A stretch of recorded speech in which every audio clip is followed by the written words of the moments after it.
샬롬 삼국지 6권 8번째. 공격하게 함으로써 싸움이 시작되고 적벽에 이르러 바로 끝난 것으로 되어 있다. 셋째로 살펴볼 것은 남북 양쪽에서 싸움 전야에 펼치고 있는 현란한 계략들이다. 먼저 주유가 장관을 이용해 채모와 장윤을 죽인 것은 정사에는 없다. 다만 강표전에서 인용한 주에 장관이 주유를 달래러 갔다가 실패했다는 기록이 있을 뿐이다. 다음은 조조편의 채중과 채화의 거짓 항복을 둘러싸고 펼쳐지는 일련의 사건인데 적어도 정사에는 채중과 채화란 인물조차 나오지 않는다. 그 다음은 방통의 연황계, 정사 어디에도 방통이 조조를 찾아가 배들을 쇠사슬로 엮어두라는 계책을 일러주었다는 말은 없다. 조조의 수군이 배를 서로 얽은 것은 배 멀미를 줄이기 위해 자체로 짜낸 방책이었다. 감택이 강을 건너 조조에게로 가서 그럴싸한 말로 황제의 항복을 믿게 하는 것도 꾸며낸 이야기이다. 황제와 주유가 꾸민 고육계도 마찬가지. 정사에는 전혀 기록에 남아있지 않다. 따라서 그토록 현란하게 오간 계략 중에서 유일하게 정사에 들어맞는 것은 황제의 사항계 하나뿐이다. 네 번째로 더듬어 보고 싶은 것은 제갈량의 역할이다. 제갈량이 손권을 설득해 유비와 함께 조조에게 저항하게 한 것을 빼면 연희에 나오는 활약은 거의가 꾸민 이야기이다. 주유와 주고받는 머리 싸움도 그러하거니와 조조에게서 화살을 얻어온 일이며 동남풍을 비는 제사 등에서는 어떤 요기까지 느껴지게 한다.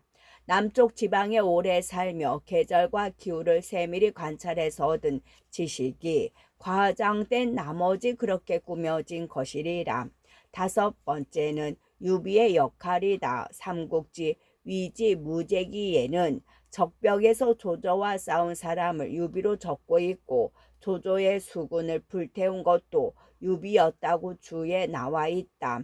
가장 우두머리만 적다 보니 주요 황계 등이 빠졌다고 볼 수 있겠으나 적어도 연희에서처럼 강 건너 불구경하듯 적벽 싸움을 구경만 하고 있었던 것은 아니었음에 분명하다. 여섯 번째로는 적벽 대전을 승리로 이끈 화공 전술의 출처이다. 연희에서는 제갈량과 주유의 공동 작품으로 되어 있으나 정사의 기록은 공을 오직 황제에게만 돌리고 있다. 마지막으로 살펴보고 싶은 것은 그 싸움에 대한 평가이다. 조조 쪽으로 보면 뼈아픈 일패였으나 연희에서 보는 것처럼 그 패배가 그렇게 부끄럽고 참담한 것은 아니었다. 앞서 말했듯 군세에 있어서도 조조가 절대적으로 유리했던 것만은 아니었으며 지략의 싸움에서는 더욱 그러하다. 조조 아래도 여러 모사가 있었으나 적벽 대전에 참가한 모사는 정욱과 순유 정도였다. 그러나 상대는 제갈량, 주유, 방통, 노숙을 비롯한 당대 인류의 병가들을 거느린 실전 경험이 풍부한 유비와 젊은 패기의 손권이었다. 그 점에서는 조조가 이겼다면 오히려 이상했을 싸움이었다. 거기다가 조조의 패배도 싸움에 불리하여 약간의 타격을 받고 물러났다는 정도이지 100만 대군이 겨우 몇백 기만 돌아갔다는 식은 아니었다. 여기서 다시 한번 음미해보고 싶은 것은 작가의 사관과 정통성의 문제이다. 혈통만이 왕조의 정통성을 보장하는 유일한 징표라는 관점에서 족한 정통론을 앞세우다 보니 유비 쪽의 승리를 지나치게 과장하게 되고 또 그렇게 하다 보니 조조의 패배는 그토록 지옥스럽고 참담하게 꾸며졌을 것이다. 하지만 그럼에도 불구하고 아무도 그런 연희의 저자를 나무랄 수는 없다. 했다. 그는 그가 살았던 시대의 보편적인 관점에 따라 정통성을 부여했고 그 정통성에 따라 얘기를 꾸며 나갔을 뿐이므로 화용도를 끊기엔 옛 은에 무거워라. 화용도를 끊기엔 옛 은이 무거워라. 어쨌든 적벽에서 벗어났다 싶자 조조는 비로소 마음이 놓였다. 문득 고개를 들어 사방을 살피다가 뒤따르는 군사에게 물었다. 여기가 어디냐? 이곳은 오림으로 보면 서쪽이 되고 의도에서는 북쪽이 되는 땅입니다. 군사가 이렇게 대답하자 조조는 나무가 빽빽히 들어선 데다 산과 내가 험하고 가파른 주위를 다시 한번 휘둘러 보았다. 그러다가 무슨 생각을 했는지 갑자기 말 위에서 고개를 젖히고 껄껄거렸다. 방금 싸움에 저 형편없이 쫓겨온 사람답지 않게 웃어 젖히는 게 이상스러워 곁에 있던 장수들이 물었다. 승상께서는 무슨 까닭으로 그토록 웃으십니까? 내가 웃는 것은 다만 주유가 깨가 없고 제갈량이 슬기롭지 못한 점이었다. 만약 내가 군사를 부렸다면 반드시 저 숲속이나 골짜기에 미리 한때의 군사들을 숨겨두었을 것이다. 그대들 생각에는 어떤가? 조조가 여전히 웃음을 머금은 채 그렇게 대답했다. 그런데 미처 그 말이 끝나기도 전이었다. 길 양쪽에서 북소리가 떨쳐 울리면서 하늘을 찌를 듯한 불길이 솟았다. 놀란 조조는 하마터면 말에서 떨어질 뻔했다. 뒷이어 비탈진 언덕 뒤에서 한때의 군마가 쏟아져 나오며 앞선 장수가 크게 소리쳤다. 나는 상산의 조자룡이다. 군사의 명을 받들어 여기서 너희를 기다린 지 오래다. 조자룡이란 이름을 듣자 조조는 가슴이 덜컥했다. 지난날 당양 장판벌에서 흰 갈빛에 쌓인 채 점군 만마 사이를 무인지경 가듯 하던 그의 모습이 떠올랐기 때문이었다. 서황과 장압은 함께 나가 조언을 맞아라. 조조는 그렇게 급한 영을 내린 뒤 자신은 불길과 연기를 무릅쓰고 방향을 바꿔 내달았다. 다행히도 조은이 애써 조조를 뒤쫓을 생각은 않고 항복한 군사를 거둬들이는 것과 기치를 빼앗는 일에만 바빠 조조는 겨우 위급한 지경에서 빠져나갈 수가 있었다. 차차 날이 밝아왔다. 그러나 검은 구름이 가득 덮인 하늘에 동남풍은 아직도 그치지 않고 불었다. 거기다가 갑자기 큰 비가 쏟아져 조조와 그를 따르는 장졸들의 머리에 동이로 물을 퍼붓듯 했다. 한창 춘 동짓달에 옷까지 한박 젖은 조조와 그 군사들의 고생스러움은 이루다 말할 수가 없었다. 그래도 조조와 그 군사들은 비를 무릅쓰고 앞으로만 내달았다. 한참을 가다 보니 이번에는 배고픔이 그들을 괴롭히기 시작했다. 전날 저녁밥 뒤에는 아무것도 먹은 것이 없는 데다 밤새 이리 쫓기고 저리 몰리며 수십 리 길을 달려온 뒤라 그럴 만도 했다. 조조는 뒤따르는 군사들이 모두 배고파하는 기색을 보고 그곳에서 밥을 지어 먹고 가기로 작정했다. 이제 어지간히 적의 추격에서 벗어난 것 같은 생각도 들었거니와 추위는 내다르며 잊을 수 있어도 배고픔은 달리 어떻게 달래볼 길이 없는 까닭이었다.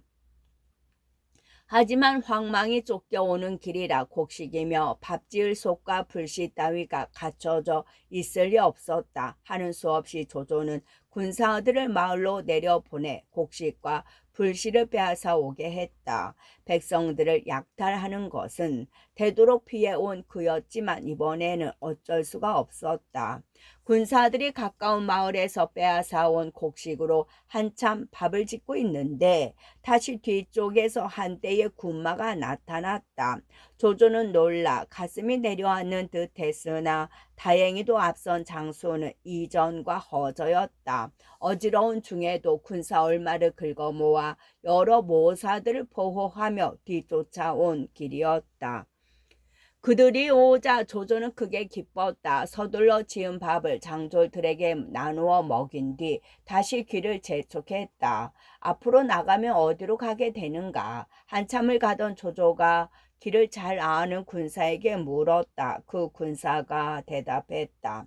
한쪽은 남이릉으로 가는 큰 길이 나오고 한쪽은 북이릉으로 가는 산길로 들게 됩니다. 어느 쪽이 남군 강릉으로 가기에 가까운가? 조조가 다시 물었다. 남이릉으로 해서 호록으로 빠지면 가장 가깝습니다. 군사가 그렇게 대답하자 조조는 길게 생각할 것도 없이 남이릉으로 가는 길로 접어들었다. 지난 회에서 공명은 조조가 북이릉으로 갈 것이며 그곳에 호로곡이 있다고 했는데 이번 회에서 조조는 남이릉으로 가며 거기서 호로곡이 나온다. 연이 저자의 혼동이 있었던 듯하다. 즉 이릉은 강릉보다 훨씬 서북쪽에 있는데 남동쪽에 있던 조조가 강릉으로 가기 위해 이릉을 지나가는 이상한 일이 벌어지고 있다. 지리상 비정의 착오가 있는 듯하다. 호르구에 이르자 군사들의 얼굴에 다시 주린 기색이 떠올랐다. 그 사이 적지 않은 시간이 흐른 데다 먼 길을 힘들여 달려온 까닭이었다.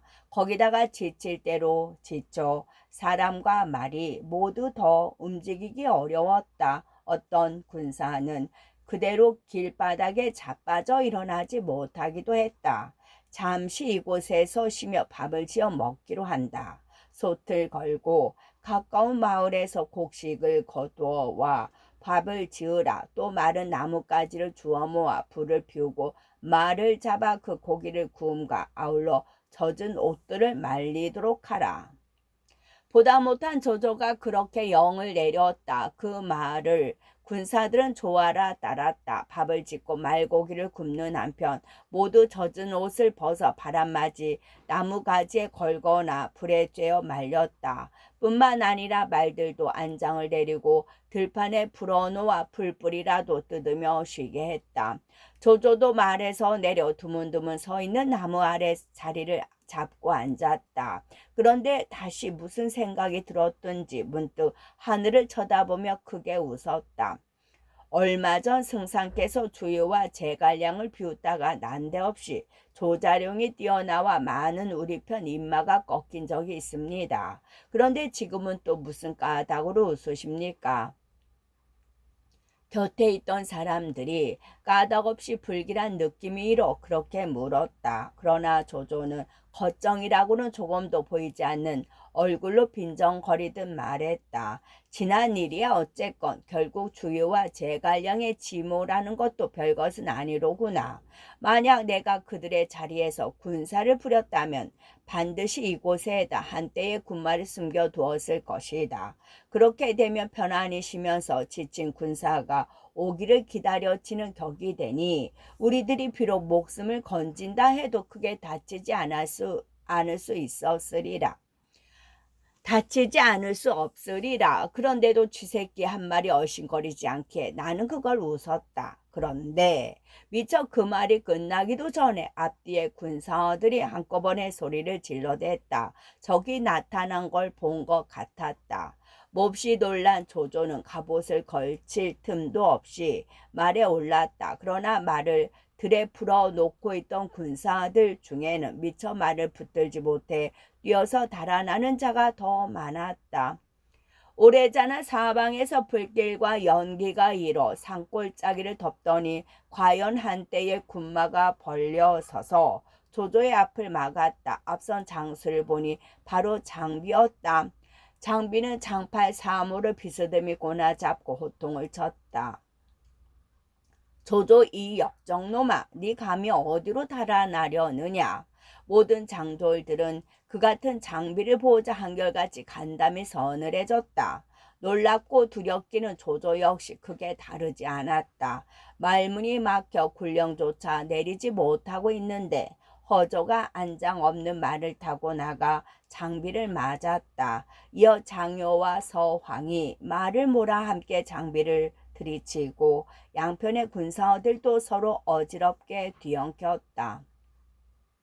하지만 승부는 처음부터 정해져 있는 바나 다름없는 싸움이었다. 비록 세 장수가 한꺼번에 장비에게 덤벼들었으나 그들은 밤새 쫓기며 주위와 굶주림에 시달린 데에다 갑작스런 복병을 만났더라. 마음마저 온전치 못했다.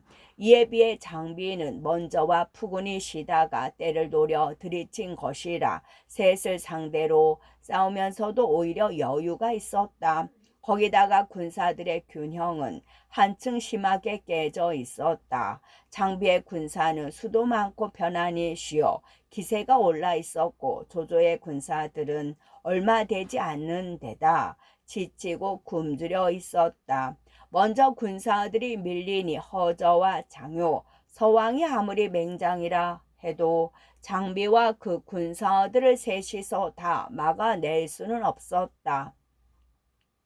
조조가 재신도 있고 말을 박자 달아나고 이어 장수들과 군사들이 어지러이 쫓기며 뒤따랐다. 장비는 그런 조조군을 뒤쫓으며 마음껏 죽이고 사로잡았다. 그래도 조조는 뒤 한번 돌아보지 않고 말등에 찰싹 엎드려 앞으로만 내달았다. 한참을 가다 보니 차차 뒤쫓는 함성 소리가 멀어졌다. 그럭저럭 장비의 추격에서 벗어난 성 싶었다.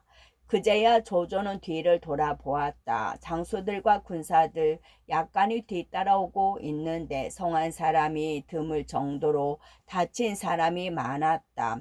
조조가 암담한 기분으로 나아가는데 앞서 가던 군사 하나가 달려와 물었다. 앞에는 두 갈래 길이 나 있는데 어느 쪽으로 가야 되겠습니까? 어느 쪽 길이 가까우냐? 조조가 그렇게 대묻자 그 군사가 대답했다. 큰 길은 비록 넓고 평평하기는 하되 50여 리가 멀고 좁은 길은 화용도를 지나게 되는데 50여 리가 가깝습니다. 그러자 조조가 잠깐 생각에 잠기더니 문득 한 군사에게 영을 내렸다. 너는 지금 산 위로 올라가 두 갈래길을 각기 살펴보도록 하라. 자세히 살펴 조금이라도 그릇됨이 없어야 한다. 영을 받은 군사가 한참 뒤에 돌아와 조조에게 알렸다. 좁은 길 산기슭 몇 곳에 연기가 나고 있으나 큰 길에는 별다른 움직임이 보이지 아니하옵니다. 그렇다면 좁은 길로 들어 화용도로 가도록 하자. 조조는 대뜸 그렇게 영을 내리고 앞서 말을 몰아갔다. 여러 장수들이 뒤따라오며 알 수 없다는 듯 물었다. 연기가 일고 있다면 거기에는 반드시 군마가 있을 것입니다. 그런데도 승상께서는 어찌하여 오히려 그쪽 길로 가려 하십니까? 조조가 그런 그들을 깨우쳐 주듯 말했다. 그대들은 어찌하여 평소에 이런 말도 듣지 못했는가?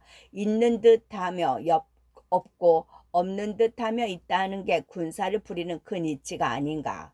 제갈량은 꾀가 많은 자라 일부러 사람을 시켜 산기슭에 불을 놓게 하고 우리로 하여금 그쪽 산길로 드는 것을 막으려 하고 있다. 큰 길에다 복병을 숨겨놓고 기다리다가 우리가 그리로 가며 들이치기 위해서이다. 내가 다 헤아려 결정한 일이니 다른 소리 하지 말라. 너무 많이 아는 것이 오히려 병이 된 꼴이었다. 하지만 조조의 말을 듣고 보니 장수들도 그게 그럴싸했다. 딴소리는커녕 오히려 조조의 그 같은 헤아림에 감탄에 마지 않았다. 승상의 깊고 깊은 헤아림은 실로 따를 만한 사람이 없을 것입니다. 그러고는 군사들을 모으라 화용도로 달려갔다. 그 무렵 군사들도 모두 너무 줄여 쓰러질 듯하고 말들도 지칠 대로 지쳐 있었다. 머리가 그슬리고 얼굴이 데인 자들은 서로 부축하며 걷게 하고 화살에 맞고 창에 찔린 자들은 억지로 내몰 듯해 달아나는 중이었다. 옷과 갑주는 모두 젖어 있는데 그나마 제대로 차려입은 자는 거의 없었다. 병장기며 깃발도 제멋대로 저들어 가지런하고 위세로운 것과는 거리가 멀었다. 군사들의 차림이나 몰골이 그 꼴이 난 것은 대개 이른 길가에서 장비를 만난 탓이었다. 놀란 김에 안장과 옷을 모두 버리고 맨 말등에 올라 달아나기 바빴다. 때는 한창 추운 겨울이라 그런 차림으로 길을 가기가 얼마나 괴로운가는 말하지 않아도 알만한 일이었다. 그런데도 그들을 더욱 괴롭힌 것은 화용도로 드는 길이었다. 앞으로 나아가던 행렬이 갑자기 멈춘 것을 보고 조조가 물었다. 무슨 일이냐? 앞 산기슭 좁은 길이 새벽에 온 비로 구덩이가 패고 물이 괴어 짐벌 수렁이 되어 버렸습니다. 말굽이 짐벌에서 빠지지 않아 앞으로 나가지 못하고 있습니다. 엎친 데 덮친 격으로 길까지 애를 먹이니 조조는 앞뒤 없이 화가 나서 애꿎은 그 군사만 꾸짖었다. 군사란 산을 만나면 길을 열고 나가고 물을 만나면 다리를 놓아 건넌다. 어찌 진흙 구덩이 따위를 핑계로 나가지 못한다 하느냐. 그리고는 모든 장졸들을 돌아보며 영을 내렸다. 늙고 병든 자와 싸움에서 다친 자는 뒤에 천천히 오고 젊고 힘있는 자는 모두 앞서라. 흙을 퍼나르고 사리단으로 풀잎과 억새를 묶어 구덩이를 메우도록 한다. 장요 허저 서왕은 백기를 이끌고 이들이 일하는 것을 살피되 게으름을 피우는 자는 한 칸에 목을 베도록 하라. 실로 가을 서리빨처럼 매서운 영이었다. 비록 싸움에 져 쫓기는 몸이기는 하지만 어느 누구의 영이라고 거역하겠는가. 곧 그대로 시행되니 구덩이는 메워지고 끊어진 길은 나무를 찍어 엮은 다리로 이어졌다. 그럭저럭 임마는 다시 앞으로 나가게 되었으나 그동안에 겪은 군사들의 고초는 컸다. 거기서 얼어 죽고 혹은 동료의 칼에 맞아 죽은 자만도 그 수를 헤아릴 수 없을 정도였다. 뿐만 아니라 길을 열었다 해도 어려움은 다하지 않았으니 이래저래 부대끼는 군사들의 구슬픈 울음소리는 길을 따라 끊이지 아니했다. 죽고 사는 것은 다 하늘이 정한 것인데 어찌하여 울고 짜고 하느냐. 이제 다시 울음소리를 내는 자가 있으면 선체로 목을 베리라. 성난 조조가 매섭게 영을 내렸다.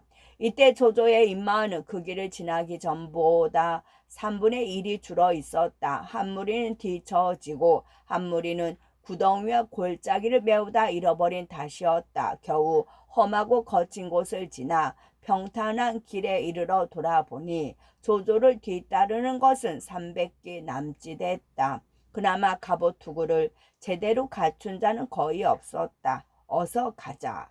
조조는 그들을 재촉해 갈 길을 서둘렀다. 묵 장수들이 나서서 정했다. 사람은 제쳐놓고라도 말이 너무 지쳐 빠져나갈 수가 없습니다. 조금만 쉬고 가게 해 주십시오. 무슨 소리? 쉬는 것은 형주의 이른 뒤에라도 늦지 않다.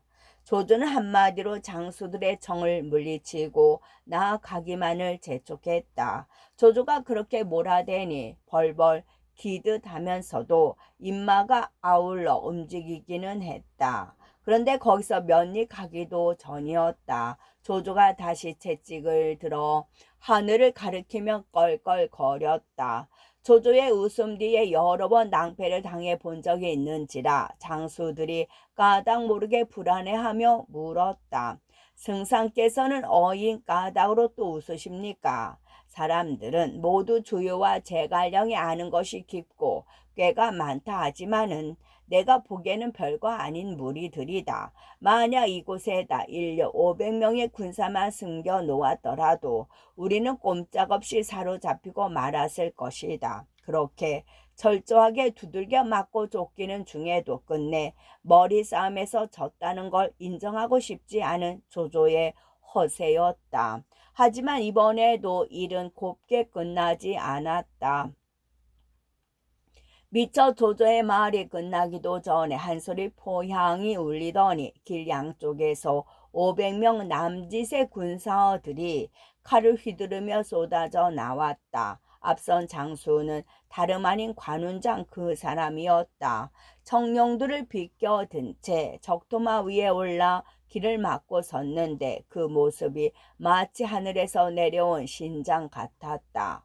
관훈장을 본 조조의 군사들은 간이 떨어지고 넋이 흩어진 듯 서로 얼굴만 마주 볼 뿐 입 한 번 떼는 자가 없었다. 하지만 조조는 달랐다. 우두머리다운 기백을 잃지 않고 비장한 결의를 내비쳤다. 이미 여기까지 왔으니 다시 뒤돌아 달아날 수는 없다. 죽기로 한판 싸워 보도록 하자. 기백은 장에도 어림없는 소리였다. 장수들이 조조에게 그걸 깨우쳐 주었다. 군사들이 겁을 먹지 않고 따른다 해도 말이 이미 다했습니다. 그런데 어떻게 다시 싸워 볼 수 있겠습니까? 그제서야 조조도 자신을 뒤따르는 인마를 돌아보고 어두운 얼굴이 되어 입을 다물었다. 정욱이 나서서 그런 조조에게 가만히 말했다. 저는 평소부터 관훈장이 자기보다 나은 사람에게는 오만해도 못한 사람에게는 모질지 못함을 잘 알고 있습니다. 힘센 자는 우습게 여겨도 약한 자를 짓밟지 않으며 은혜와 원수를 갚는 데 분명하고 신의를 무엇보다 높이 내세우는 게 바로 관훈장 그 사람이지요. 그런데 지난날 승상께서는 그에게 은혜를 베푼 적이 있습니다. 이제 몸소 나서시오. 그를 말로 달래본다면 이 어려움에서 벗어날 길도 있을 것입니다. 조조 또한 은장의 성품을 잘 아는 터라 정욱의 그 같은 말을 옳게 여겼다. 몸소 말을 몰아 앞으로 나아간 뒤 관우에게 몸을 굽혀 예를 표하며 말했다. 장군께서는 그동안 별일 없으셨소. 관우 역시 몸을 구부려 조조의 예에 답하며 말을 받았다. 이 관 아무개는 군사의 명을 받들어 이곳에서 승상을 기다린 지 이미 오래되었소이다. 굳이 조조의 인사말을 못 들은 채 자신이 맡은 일만 밝혀 엄한 기색을 지었으나 그런 관우의 목소리에는 어딘가 희미한 떨림이 있었다. 그 낌새를 알아챈 조조가 문득 간곡한 어조로 사정했다. 이 조조는 싸움에 저 심히 위태로운 지경에 빠져 있어. 그래도 용케 예까지 빠져나왔는데 이제 여기에 머물러 길이 막히게 되었구려. 바라건대 장군께서는 예정을 무겁게 여기시오. 한 가닥 살 길을 열어주시오.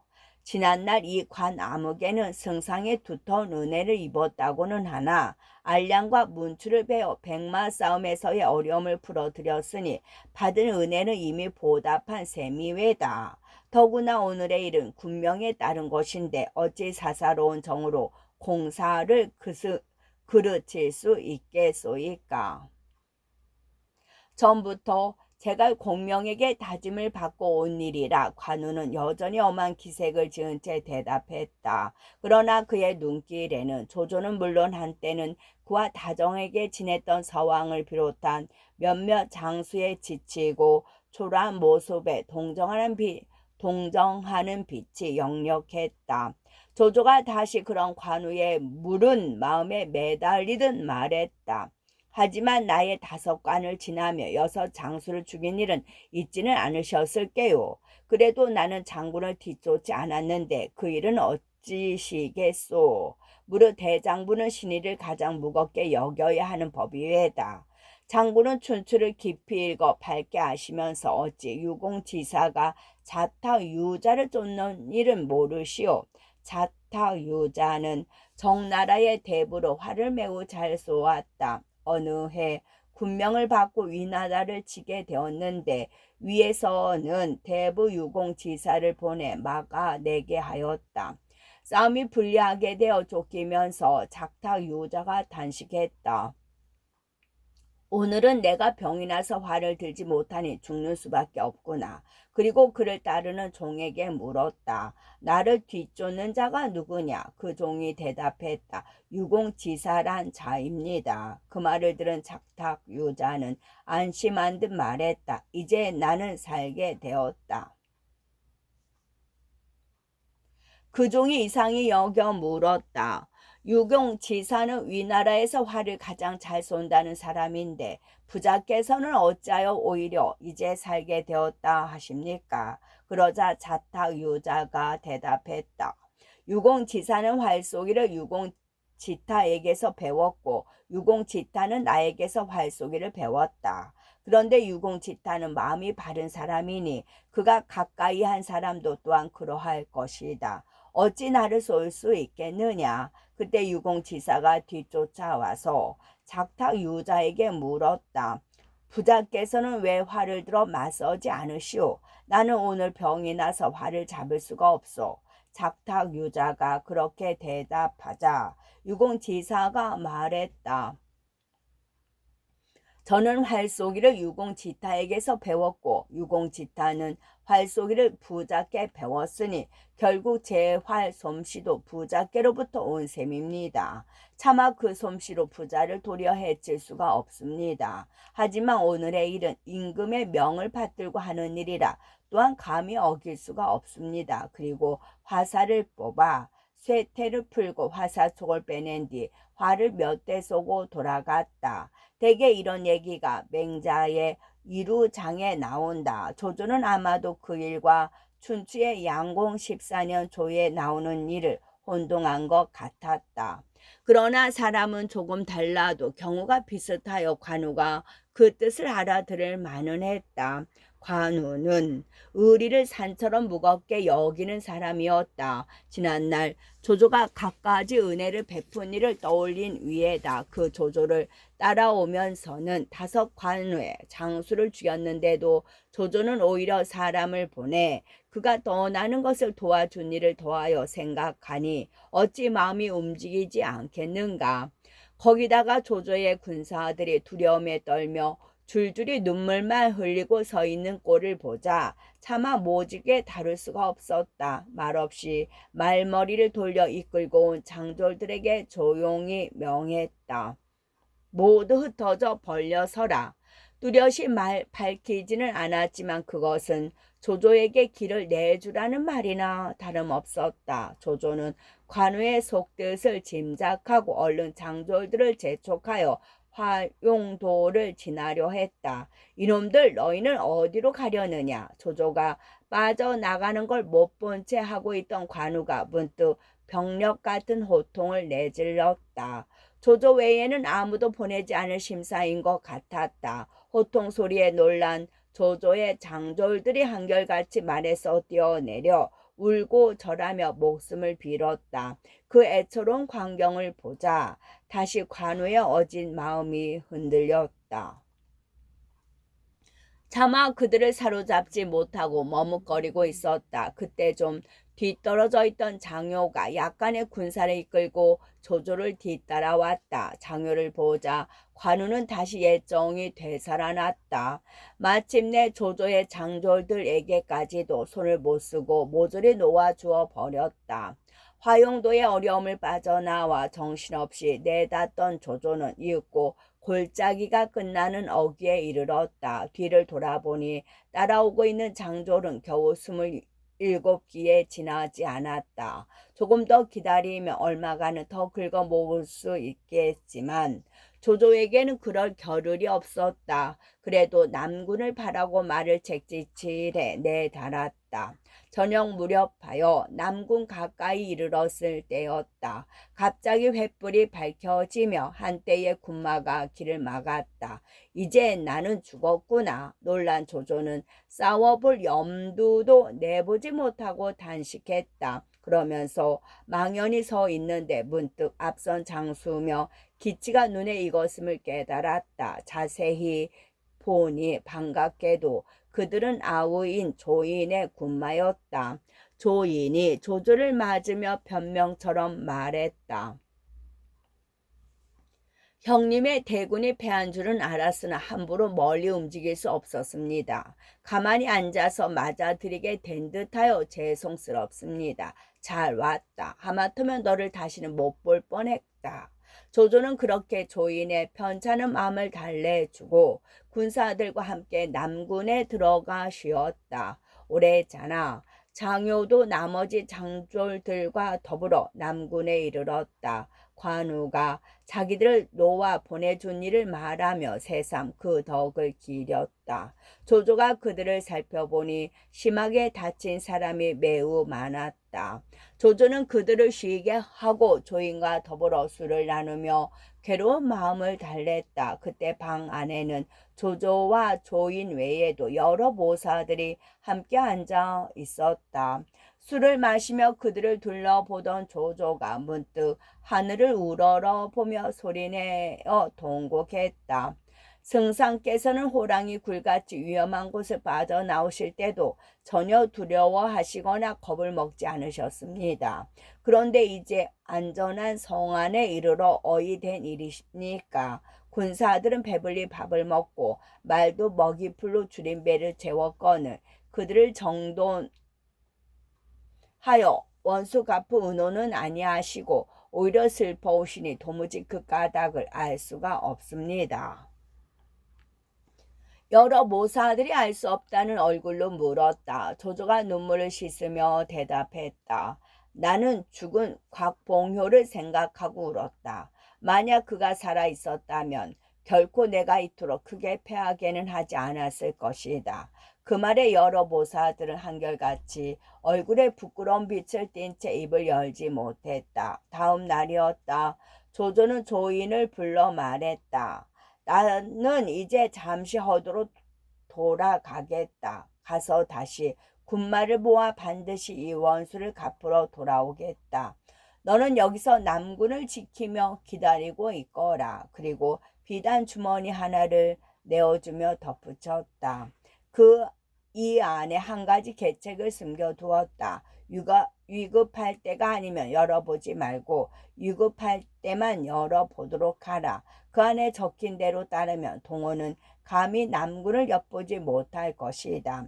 합비와 양양은 누가 지키도록 하셨습니까? 조인이 그런 조조에게 물었다. 놀랍게도 조조는 이미 거기까지 생각해 둔 듯 대답했다. 형주는 네가 아울러 맡아 다스리도록 해라. 양양은 내가 이미 하우돈을 보내 지키게 했다. 합비는 이곳 싸움에서는 가장 기묘한 땅이라 장요를 주장으로 삼고 악진과 이전을 부장으로 삼아 그곳을 지키도록 할 작정이다. 그러나 무슨 일이 있거든 즉시 내게 알릴 것 잊지 말아라. 자기가 떠난 뒤의 일까지 모두 헤아려 배치를 끝낸 조조는 곧 말에 올라 허창으로 떠났다. 그를 따르는 것은 원래 데리고 온 사람들 외에도 형주에서 항복한 문무 벼슬아치들이 더 있었다. 항복받은 사람들을 앞세운 것은 적벽에서의 패전이 가져올 권위의 손상을 조금이라도 덜어보기 위한 조조의 잔꾀였다. 따라서 얼른 보며 허창으로 돌아오는 조조의 행렬은 무슨 개선 행진과도 같았다. 남군의 남은 조인은 다시 아후 조흥에게 남군과 이릉을 맡겨 주의를 맡게 하고 자신은 형주에서 그 일대를 다스리기로 했다. 적벽에서의 참담한 패전에 견주어 보면 뜻밖의 재빠른 북군의 수습이었다. 한편 조조를 놓아 보낸 관우는 빈손으로 하구에 돌아가지 않을 수 없었다. 이때 여러 길로 나아갔던 군마는 각기 전리품을 싸들고 이미 돌아와 있었다. 적에게서 뺏은 말이며 창칼 갑주에다 싸움에 쓰는 여러 가지 기구들과 돈이며 곡식이 산더미 같았다. 끝.